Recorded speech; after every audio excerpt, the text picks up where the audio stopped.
Icon star Allu Arjun ప్రధాన పాత్రలో తెరకెక్కిన భారీ బడ్జెట్ యాక్షన్ ఎంటర్టైనర్ పుష్ప 2 మన దేశంలో ఎలా తుఫాను సృష్టించిందో తెలిసిందే కదా.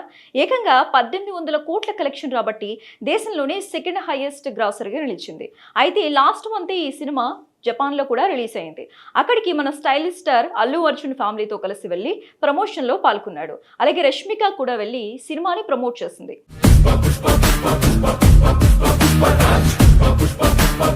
అందుకే జపాన్ బాక్సాఫీస్ వద్ద మంచి ఓపెనింగ్ నమోదు చేసి అక్కడి సినీ ప్రేక్షకుల్లో క్రమంగా ఆసక్తిని పెంచుతున్న ఈ సినిమా తీరు ఇప్పుడు సినీ వర్గాల్లో చర్చనీయాంశంగా మారింది. విడుదలైన మొదటి 2 వారాల్లోనే ఈ చిత్రం దాదాపు 17,000 మంది ప్రేక్షకులను థియేటర్లకు రప్పించడం మాత్రమే కాదు, సుమారు 105 మిలియన్ వసూలు సాధించడం కూడా గమనార్హం.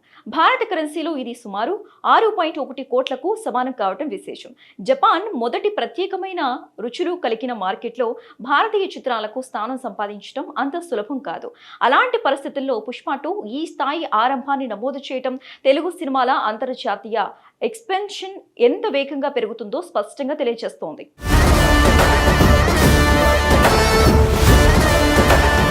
గతంలో దర్శకధీరుడు రాజమౌళి రూపొందించిన RRR జపాన్లో విడుదలైనప్పుడు మొదటి 2 వారాల్లోనే సుమారు 140 మిలియన్ వసూలు చేసి ఇప్పటికే చెరగని రికార్డును సృష్టించింది.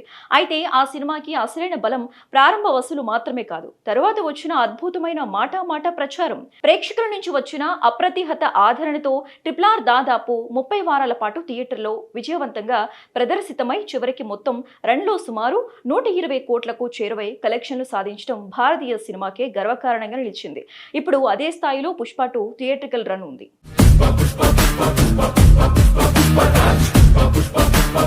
ఓపెనింగ్ రెస్పాన్స్ ఉత్సాహాన్నిచ్చినా సినిమా హిట్టా ఫట్టా అన్న విషయం నిర్ణయించేది మాత్రం ప్రేక్షకులు. మళ్ళీ చూడాలని ఆసక్తి స్థానిక ప్రేక్షకులతో కథ ఎంతగా కలిసిపోతే అప్పుడు థియేటర్కి వస్తారు. ఒకవేళ పాజిటివ్ టాక్ అదే స్థాయిలో కొనసాగితే ఈ సినిమా కూడా నెమ్మదిగా కానీ స్థిరంగా ముందుకు సాగుతూ జపాన్ మార్కెట్లో గణనీయమైన విజయాన్ని నమోదు చేసే అవకాశాలున్నాయి. లేకపోతే ఫస్ట్ వీక్ బస్ తగ్గిన తర్వాత సాధారణ స్థాయిలోనే తన ప్రదర్శనను ముగించే ప్రమాదం కూడా లేకపోలేదు.